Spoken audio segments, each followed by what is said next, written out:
Hello students.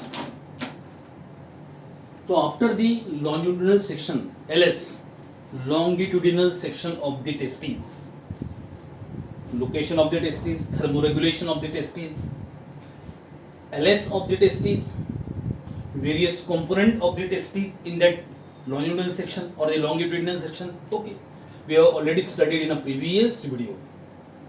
Now in this video, we have to concentrate on the histology, transversection of the testes, along with the stages of spermatogenesis, how that sperm is ultimately produces,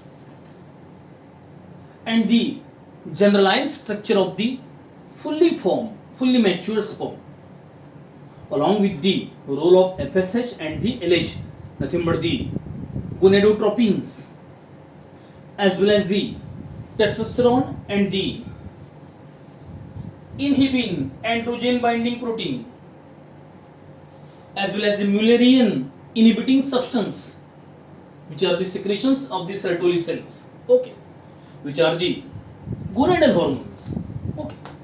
तो gonadotropins and gonadal hormones, ये सभी को इस video में हमको complete करना है. तो हम चलते हैं.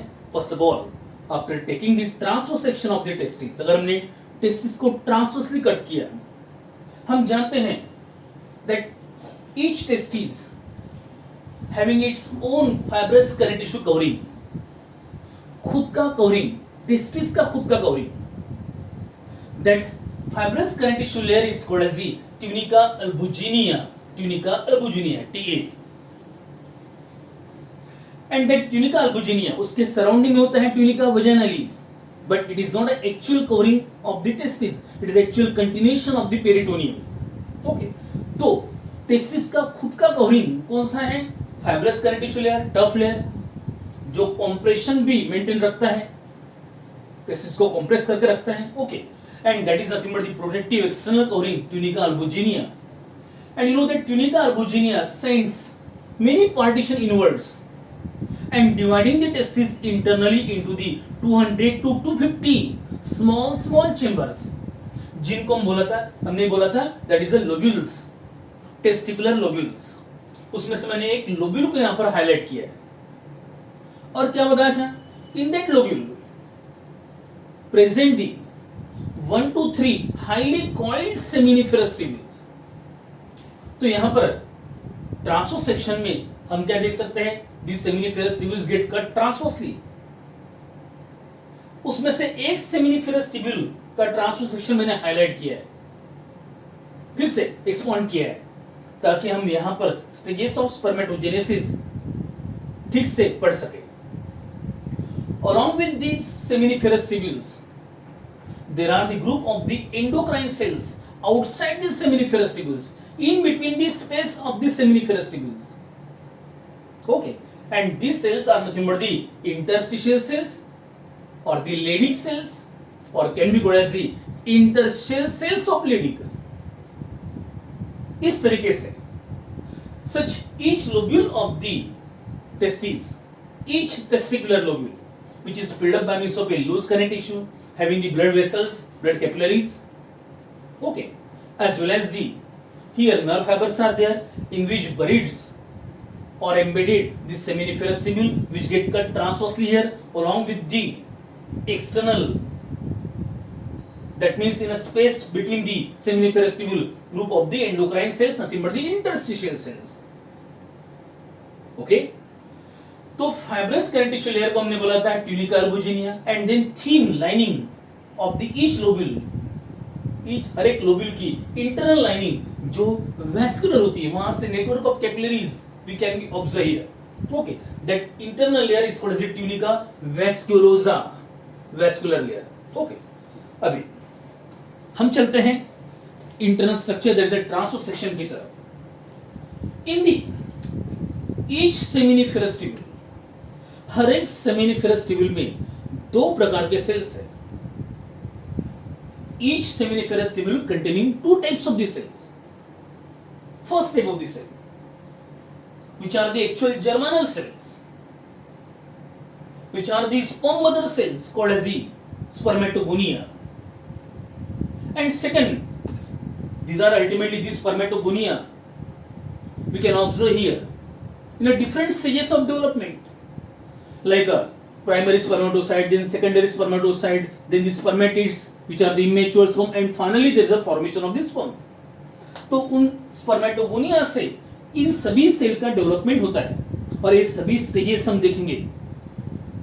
ओके, देख, while studying the spermatogenesis process, along with these germinal cells, nothing but the spermatogonia, another type of the cells which are the actual somatic cells, and these somatic cells are arranged at regular interval here in each seminiferous tubule, and these are nothing but the somatic cells, not the gametic cells, not the germinal cells.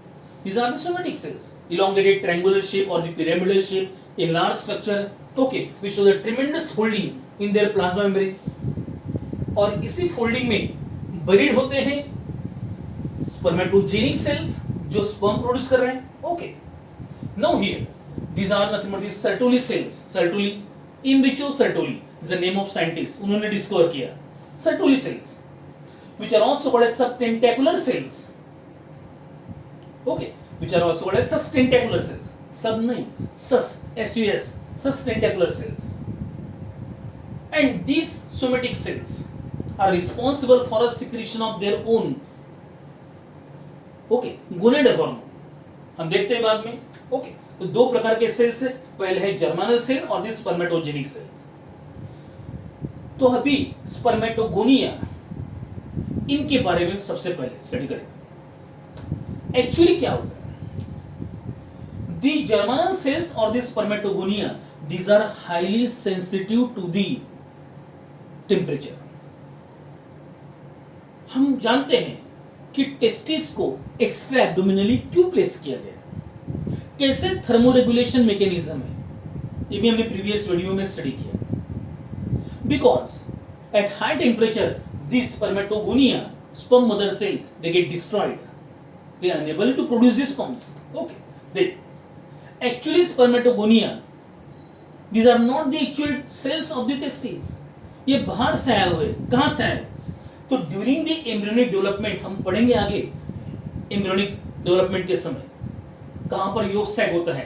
तो during that embryonal yolk sac, वो yolk sac से जो primordial germ cell से ultimately चाहे हो mail का testis हो या फीमेल का ओवरीज हो, टेस्टिस में प्रोड्यूस करने वाले, स्पर्म प्रोड्यूस करने वाले सेल्स हो या ओवरीज में एग प्रोड्यूस करने वाले सेल्स है, ये सभी जर्मिनल सेल्स एक्चुअली टेस्टिस या ओवरीज के गोनाडल सेल्स नहीं है. ये कहां से आए हैं? योग सैक से, एम्ब्रियोनल योग सैक से. ओके, तो ये इनका माइग्रेशन होता है, उनका भी शिफ्टिंग होता है through the blood flow. Ultimately they get migrated in the testis in a seminiferous tubule, and now these are the primordial germ cells. और ये प्राइमोर्डियल जर्म सेल्स जो है of the embryonal yolk sac, these get enter in a testes near about 5th week of pregnancy.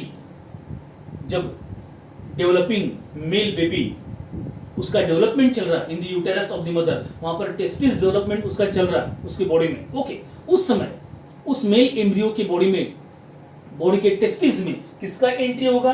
Primordial germ sales का. And these primordial germ sales undergo the rapid multiplication there, several times uncontrolled mitosis, okay, and producing the new cells continuously, and which are arranged in a concentric layer one above other in each seminiferous tubule. And these are nothing but the which cells now? Spermatogonia or the sperm mother cells. So these are the spermatogonia or the sperm mother cells. तो इन spermatogonia sperm mother cell को दो category में divide किया जाता है, A and B. ये sales जो हरदम मल्टीप्लिकेशन शो करेंगे और नए स्पर्मेटोगोनिया प्रोड्यूस करते जाएंगे, और बी सेल्स जो एक्चुअल मल्टीप्लिकेशन स्टॉप कर देंगे और एक्चुअल स्पर्मेटोजेनेसिस में पार्टिसिपेट करेंगे. ओके, तो इतना डिटेल नहीं जाना है. तो सबसे पहले समझ लो कि जो यहाँ पर स्पर्मेटोगोनिया है वो एक्चुअली टेस्टिकुलर सेल्स नहीं है. वो कहां से है? एम्ब्रियोनल योग सैक से है, जिनको इनिशियली क्या बोला था? These are can be called as stem cells, क्योंकि उनके पास से न्यू स्पर्म प्रोड्यूस होने वाले, तो ultimately these are the primordial germ cells. वो कहां पर शिफ्ट हो गए? They enter in testis at which phase? Nothing but the fifth week of the pregnancy, and then they becomes the spermatogonia. But these spermatogonia, they remain dormant, inactive during the childhood condition. ये inactive है, dormant है childhood condition में, लेकिन जैसे male person attend करता है sexual maturity, और उसका कॉज क्या है? Secretion of the gonadotropin releasing hormone. हमने फर्स्ट वीडियो में स्टडी किया था।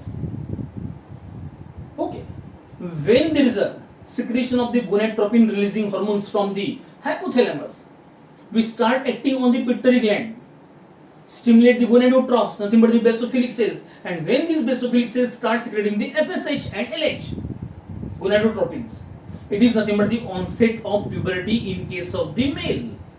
Okay, तो जैसे ही अल्टीमेटली ऑनसेट होगा प्यूबर्टी का, वैसे ही स्पर्मेटोगोनिया एक्टिव हो जाएंगे और किसमें पार्टिसिपेट करेंगे? स्पर्मेटोजेनेसिस में पार्टिसिपेट करेंगे। Got it? तो हमने क्या स्टडी किया कि जो स्पर्म प्रोड्यूसिंग सेल्स है वो एक्चुअली कहां से है? एम्ब्रियोनल योग सेक्स से है। उनको हम बोलेंगे प्राइमोर्डियल जर्म सेल्स। उनका एंट्री होगा टेस्टिकुलर सेमिनिफेरस ट्यूब्यूल्स में near about 5th week of the pregnancy. They become remain dormant for long period during the childhood condition and ultimately becomes active at the time of the puberty for the spermatogenesis. And now these are called as spermatogonia or the sperm mother cell, which are diploid in condition. Each cell containing 46 chromosomes, 23 pairs. Okay, क्योंकि हमारा diploid condition कितना है? 46 chromosome. तो these are the spermatogonia. Okay, now इस तरीके से मैंने आपको दो प्रकार के सेल बताया, एक है जर्मानल सेल और दूसरा है सोमेटिक सेल। जर्मानल सेल एक्चुअली कौन है? स्पर्मेटोगोनिया, जो स्पर्म प्रोड्यूस करेंगे, और सोमेटिक सेल कौन से? Sertoli cell. इन दोनों में से टेम्परेचर सेंसिटिव वाले कौन से हैं? जर्मानल सेल मींस स्पर्मेटोगोनिया। इन पर सर्टोली सेल पर टेम्परेचर का इंपैक्ट नहीं होता है। ओके, देख, इसलिए क्रिप्टोर्किडिज्म कंडीशन में हम देखते हैं स्पर्म प्रोड्यूस तो नहीं होंगे, लेकिन मेल हार्मोन, एंड्रोजन, ये सिक्रेट होंगे। सर्टोली सेल एक्टिव रहेंगे, वो अपने सिक्रेशन शो करेंगे, as well as interstitial cell या लेडिक सेल्स भी अपने सिक्रेशन शो करेंगे। उन पर टेम्परेचर का इंपैक्ट नहीं होगा। ओके, देख, सिंपली स्पर्म प्रोड्यूस नहीं होंगे, लेकिन इनके सिक्रेशंस अफेक्ट नहीं होंगे टेम्परेचर की वजह से। देख, अभी हम कॉन्सेंट्रेट करते हैं स्टेजेस ऑफ स्पर्मेटोजेनेसिस पर। इन स्टेजेस ऑफ स्पर्मेटोजेनेसिस को फिर से दो मेजर इवेंट्स में डिवाइड किया जाता है। पहला है फर्स्ट इवेंट स्पर्मेटोसाइटोजेनेसिस। स्पर्मेटोसाइटोजेनेसिस, ध्यान दो carefully. Okay, stages of spermatogenesis को दो मेजर इवेंट्स में हमने डिवाइड किया। पहला है स्पर्मेटोसाइटोजेनेसिस और दूसरा है स्पर्मियोजेनेसिस, जिसको बोला जाता है स्पर्मेटेलियोसिस ऑल्सो। तो stages of spermatogenesis can be divided into the two major events. First of all the structural changes, जहां पर साइटोजेनिक चेंजेस होंगे वहां पर हम बोलेंगे स्पर्मेटोसाइटोजेनेसिस, जहां पर मल्टीप्लिकेशन ऑफ सेल होगा, सेल का डिवीजन होगा, नए सेल प्रोड्यूस होंगे। Okay, got it? लेकिन एक्चुअल जो स्पर्म प्रोडक्शन है, टिपिकल स्ट्रक्चर डेवलप होगा स्पर्म का। Okay, from the generalized oval cell, elongated flagellated cell, nothing but the sperm, highly motile male gamete, इसमें जो चेंजेस होंगे ये किसके द्वारा होंगे? स्पर्मियोजेनेसिस के द्वारा होंगे या स्पर्मेटेलियोसिस के द्वारा होंगे। ओके ना, तो सबसे पहले हम चलते हैं events of that spermatocytogenesis. Already हमने स्टडी किया कि जो एंटर्ड स्पर्मेटोगोनिया है वो ऑलरेडी पहला फेज इसका स्पर्मेटोजेनेसिस का अभी पहला फेज, जिसको हम बोलते हैं multiplication phase. Okay, got it? Multiplication phase, जहां पर रैपिड मल्टीप्लिकेशन होगा, रैपिड माइटोसिस होगा, diploid to diploid. Okay, diploid कौन से सेल्स हैं? अल्टीमेटली प्राइमोर्डियल जर्म सेल्स हैं। वो मल्टीप्लाई हो गए several times and large quantity of the spermatogonia develop in each seminiferous tubule of the testes. Okay, singular testis है तो TIS, अगर दोनों है प्लूरल है तो TES हम टर्मिनोलॉजी यूज करते हैं. TIS सिंगुलर टेस्टिस के लिए और प्लूरल के लिए है, दो है तो TES. तो हर एक टेस्टिस में उनके सेमिनिफेरस ट्यूब्यूल में after that multiplication phase we can observe the large quantity of the spermatogonia. Singular is a spermatogonium, okay, plural spermatogonia. अभी उसमें से मैंने एक स्पर्मेटोगोनियम को हाईलाइट किया है यहां पर, सिंगल स्पर्मेटोगोनियम हियर, जो एक के साथ होगा और रिमेनिंग सभी के साथ होगा. Okay, now when there is a onset of puberty, the first gonadotropin secreted by means of a pituitary gland is nothing but the FSH, follicle stimulating hormone. और हमने FSH के एक्शन में स्टडी किया था. FSH acts on the seminiferous tubule and control the initial step of the spermatogenesis. Okay, तो कौन सी initial step है? देखो, that सिंगल, मैंने जानबूझकर यहाँ पर नंबरिंग दिया है क्योंकि इस नंबरिंग पर आपको क्वेश्चन पूछते हैं इसलिए. तो सिंगल स्पर्मेटोगोनियम स्पर्म मदर से first of all grows itself, खुद को ग्रो कराएगा. एनलार्जेस इन साइज, मैंने थोड़ा साइज में डिफरेंस शो किया यहाँ पर, it get enlarges, okay, and becomes the primary spermatocyte. और किसमें कन्वर्ट हो गया हो? प्राइमरी स्पर्मेटोसाइट में. एक डिप्लॉयड स्पर्मेटोगोनियम कौन सी फेज को फॉलो किया उसने? Growth phase, second phase, and following becomes the one primary spermatocyte which is again diploid in nature. Okay, जैसे हम कोई भी सेल डिवीजन का अगर स्टडी करते हैं, हम जानते हैं कोई भी सेल डिवीजन के पहले खुद को प्रिपेयर करती है, मींस इंटरफेज. तो it is nothing but the interphase, growing phase. Okay, तो यहां पर सिंगल स्पर्मेटोगोनियम ने खुद को ग्रो कराया और बन गया एक primary spermatocyte and now ready for the actual cell division and following the next step nothing but the maturation phase, third phase maturation phase.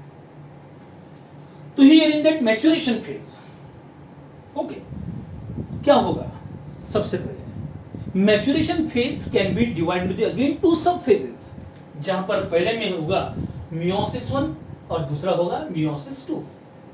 क्योंकि हम जानते हैं gametes are haploid and haploid gametes are produces because of the meiotic division, meiosis.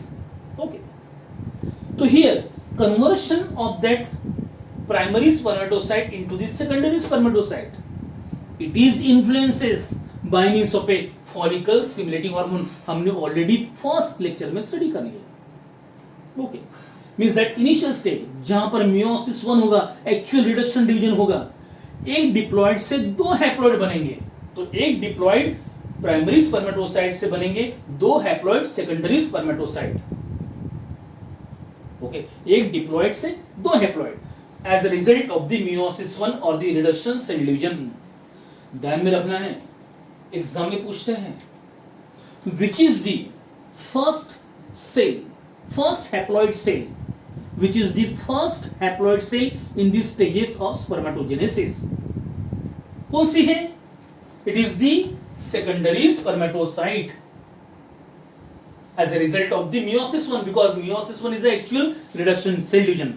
And here from the diploid single primary spermatocyte, the formation of a two haploid secondary spermatocytes.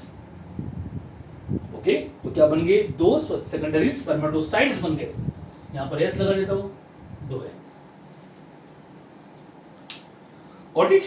Now, and then again, meiosis complete थोड़ी हुआ है. meiosis always shows that two substages, meiosis 1 and meiosis 2. उसमें simply meiosis 1 हुआ है जो actual reduction division है, और एक डिप्लॉयड से दो हैप्लॉयड सेल बन गए. And these two haploid cells are nothing but the secondary spermatocytes. And now these secondary spermatocytes undergoes meiosis 2, which is a simple type of the cell division, just like a mitosis, haploid to haploid, diploid to diploid. Simply double करना है cell quantity को, इसलिए 2 से 4 बन जाएंगे. दो haploid secondary spermatocyte से बनेंगे 4 हैप्लॉइड स्पर्मेटिड्स, 4 बता दिए. And this 4 haploid spermatids which can be called as the immature sperms.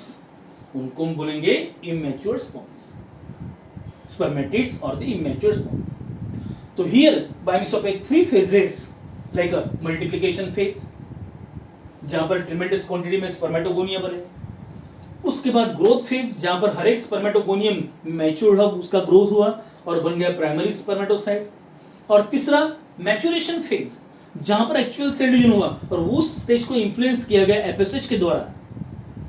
Okay, और अल्टीमेटली प्राइमरी स्पर्मेटोसाइट से हैप्लॉइड बनेंगे, हैप्लॉइड सेकेंडरी स्पर्मेटोसाइट, उनकी क्वांटिटी डबल की जाएगी और बनेंगे immature sperm, nothing but the spermatids. Okay, I think you got it very well.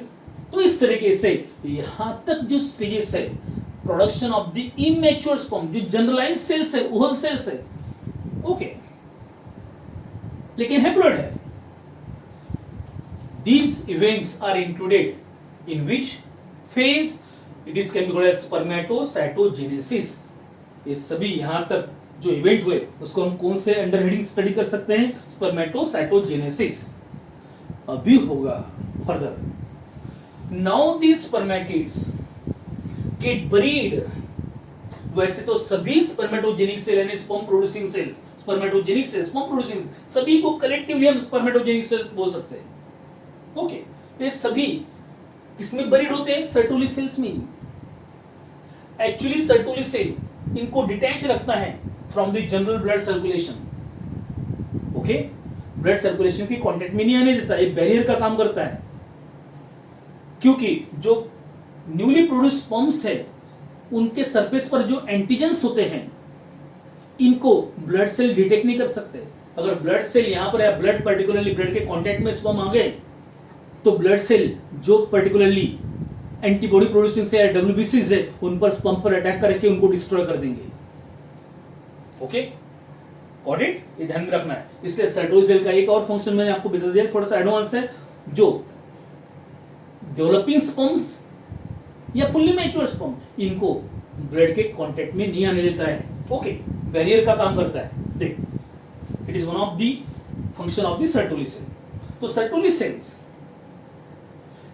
इनका main function क्या है? जितने भी स्पर्मेटोजेनिक सेल थे वो कॉन्सेंट्रिक लेयर में थे अरेंज, उनको सपोर्ट देना, साथ में उनको नरिशमेंट प्रोवाइड करना, साथ में अल्टीमेटली जितने भी इमैच्योर स्पर्म बनेंगे that spermatids, these ultimately completely buried in the such Sertoli cells and obtain the nourishment from the Sertoli cell and start showing the next process, nothing but the spermiogenesis or spermatolysis, जहां पर immature sperms का complete maturation होगा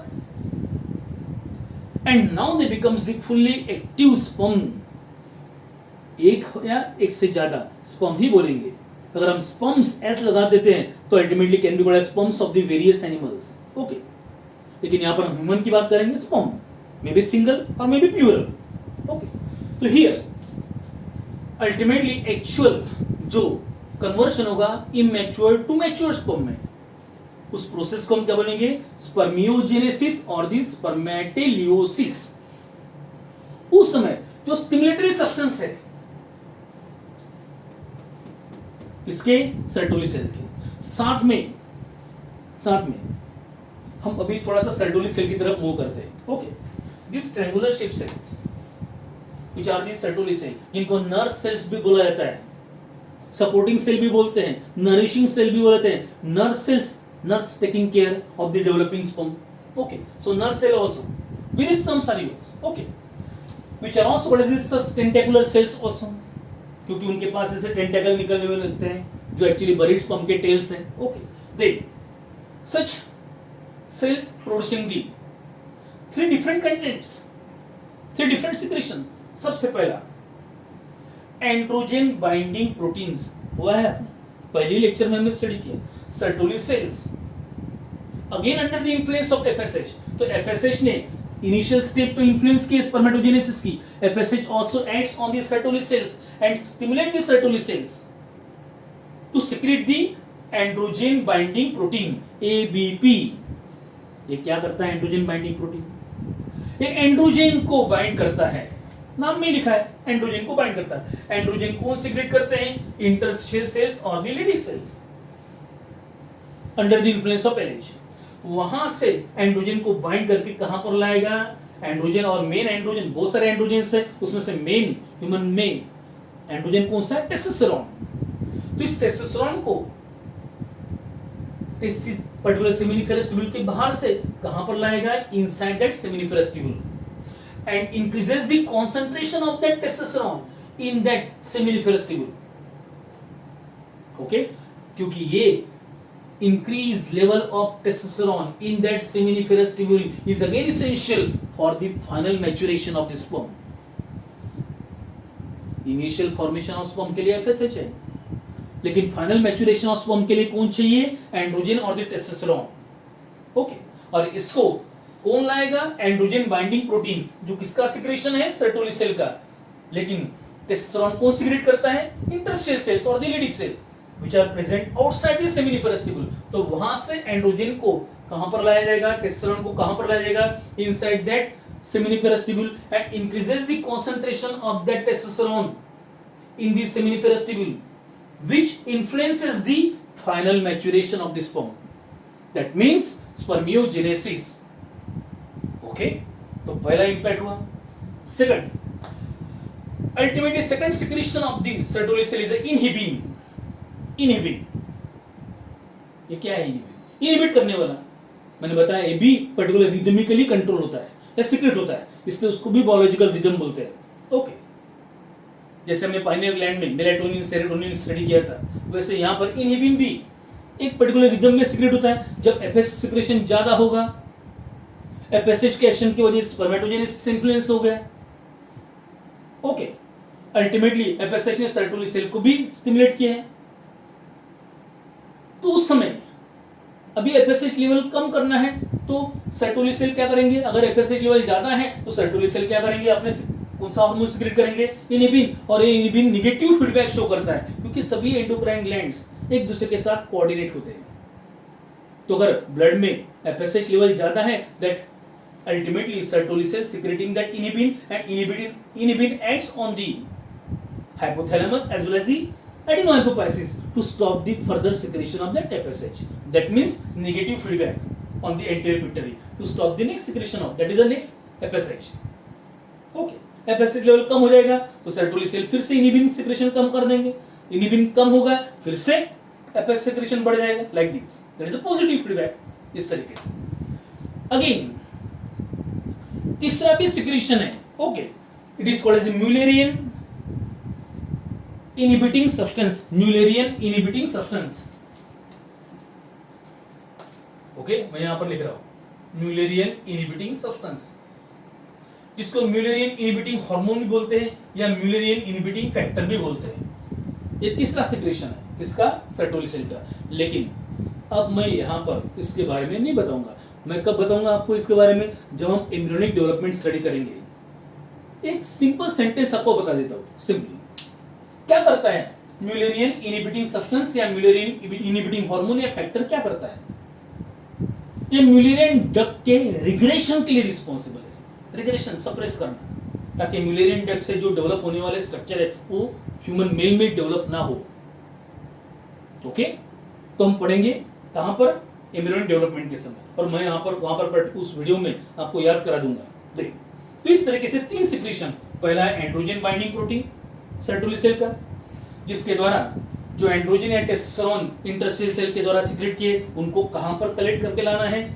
हर एक seminiferous tubule में, और वहां पर उनका कॉन्सेंट्रेशन, टेस्टोस्टेरोन का कॉन्सेंट्रेशन इंक्रीज करना है, ताकि फर्दर फाइनल स्टेज मैच्योरेशन की हो जाए स्पर्म के। देख, क्योंकि वो किसके द्वारा इन्फ्लुएंस होती है? टेस्टोस्टेरोन लेवल के द्वारा। सेकंड है इनहिबिन, जो किसका सिक्रेशन इनहिबिट करेगा? एफएसएच का, फ्रॉम पिट्यूटरी ग्लैंड। और तीसरा है एमआईएस, म्यूलेरियन इनहिबिटिंग सब्सटेंस या म्यूलेरियन इनहिबिटिंग फैक्टर और हार्मोन, जो रेगुलेशन ऑफ म्यूलेरियन डक्ट के लिए रिस्पॉन्सिबल है।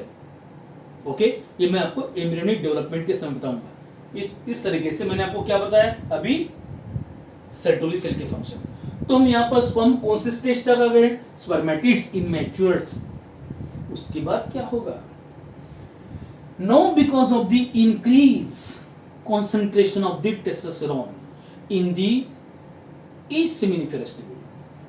These immature sperm, nothing but spermatids, undergo specialized changes. मैंने changes यहाँ पर बताया. Okay.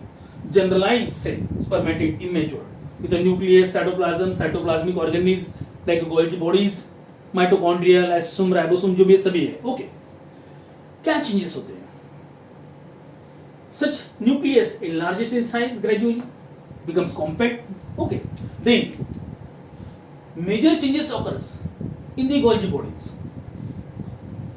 Golgi bodies के जो सिस्टर नहीं है वो कलेक्ट हो जाते हैं और एक वेसिकल स्ट्रक्चर, वेसिकुलर स्ट्रक्चर में कन्वर्ट होना चालू हो जाते हैं, and that is nothing but the acrosomal vesicle, जिसमें लाइटिक एंजाइम का कलेक्शन होगा. और मेन कौन सा है वहां पर? Hyaluronic acid, hyaluronidase. Okay. Along with the various hydrolytic enzymes. पढ़ेंगे हम कौन से हाइड्रोलाइटिक एंजाइम से आगे डिटेल. बाद में इस सेल के पास से, बेसल ग्रैन्युल के पास से फ्लैजेला डेवलपमेंट. ओके. साथ में एक्सेसिव साइटोप्लाज्म को सेल लॉस करेगी. जितने भी स्कैटर्ड माइटोकॉन्ड्रिया वो इकट्ठा हो गए. Cell becomes elongated and such fully matured elongated cell can be differentiated into the various zone like a head, short neck, middle elongated middle piece and then long tail. And such elongated structure can be called as the sperm, which is highly motile. जिसके head region में हम देख सकते हैं that nothing but the nucleus, which is haploid no doubt, okay, along with a large acrosome or acrosomal vesicle, जिसमें hyaluronic acid है, hyaluronidase enzyme है. Okay. Zonalysin है, कोरोनालाइसिन है. ओके. डिफरेंट प्रकार के लाइटिक एंजाइम्स है, हाइड्रोलाइटिक एंजाइम्स है. The nucleus and the acrosome, it is located in head region, get covered by mesoplasm membrane as well as fibrous sheath भी होता है, we will see later on. Okay. Then short constricted neck, जहां पर centrioles जो animal cell का characteristic feature है, star like bodies है, microtubule का कलेक्शन है, ये सेंट्रियोल्स का अरेंजमेंट होगा. एक प्रॉक्सिमल, दूसरा है डिस्टल. ओके. और जो डिस्टल सेंट्रियोल है उसके पास से माइक्रोट्यूब्यूल्स अराइज हो गए, and this microtubules continue as a axial filament, जो फ्लैजेला का काम करेंगे. Then in middle piece region surrounding to this axial filament, all the mitochondria get united and form the spiral arrangement, spirally coiled. And such spiral coiling of the such mitochondria is called as the engine room of the sperm, क्योंकि यहीं से energy मिलेगी sperm को, and which is called नेबेनकर्म, NABN, नेबेनकर्म. उसको क्या बोला जाता है? नेबेनकर्म.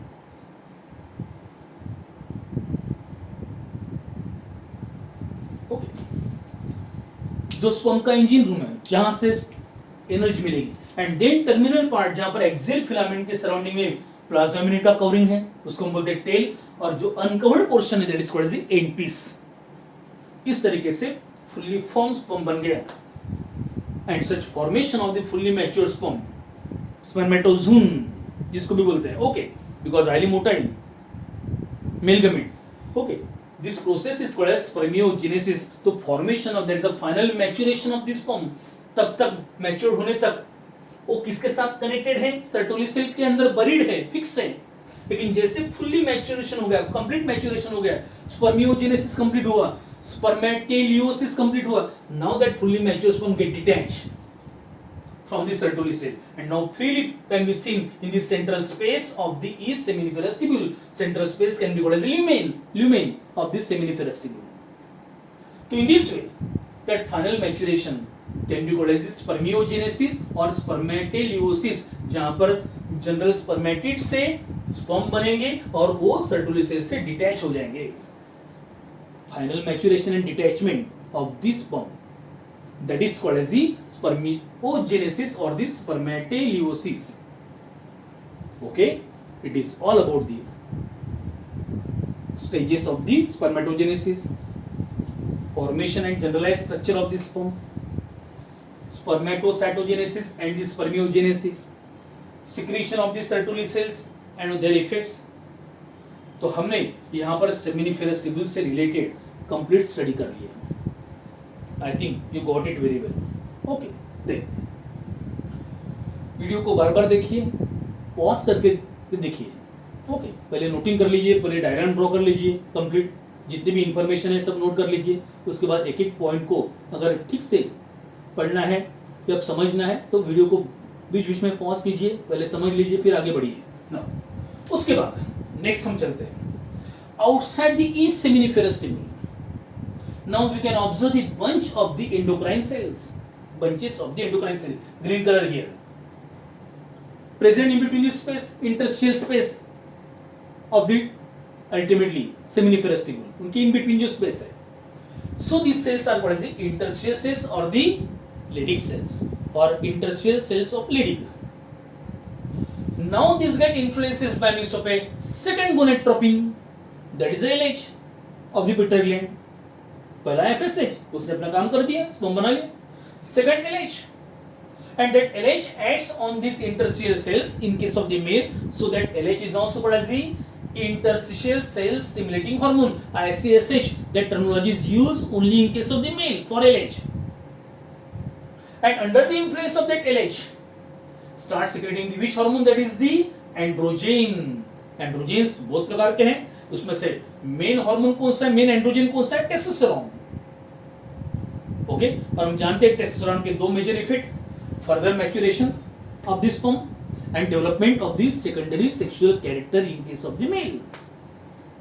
ओके, जो हमने प्रीवियस वीडियोस में या फर्स्ट वीडियो में ही जहां पर मैंने इफेक्ट ऑफ गोनेडोट्रोपिन्स आपको बताए थे, ओके, ऑलरेडी स्टडी किया। इस तरीके से आज हमने कंप्लीट किया histology of the testis by taking the transverse section और फोकस किया सेमिनिफेरस ट्यूब्यूल में कौन सी प्रोसेस पर, स्पर्मेटोजेनेसिस पर। ओके, उनके कौन से स्टेजेस है, क्या क्या चेंजेस होने वाले, कैसे स्पर्म बनेंगे और अल्टीमेटली कहां पर एफएसएच का स्टिमुलेशन होगा, कहां पर टेस्टोस्टेरोन का स्टिमुलेशन होगा, फाइनल मैच्योरेशन को क्या बोलते हैं, क्या क्या चेंजेस होंगे, कैसे स्पर्म बनेगा, स्पर्म के जनरलाइज पार्ट कौन से हैं, लाइक दिस। ओके, और बाद में सर्टोरी सेल के फंक्शंस, उनके सिक्रेशन की इफेक्ट क्या होंगे, और बाद में हम स्टडी किए फाइनली इंटरस्टिशियल सेल्स और लेडिक सेल, उनके सिक्रेशन और उनका impact. Okay, I think you got it very well. Okay, video अच्छा लगा तो लाइक कीजिए और चैनल को सब्सक्राइब कीजिए। Okay, thank you. उसके बाद हम आगे बढ़ेंगे नेक्स्ट वीडियो में in a next week. Okay, thank you बेटा।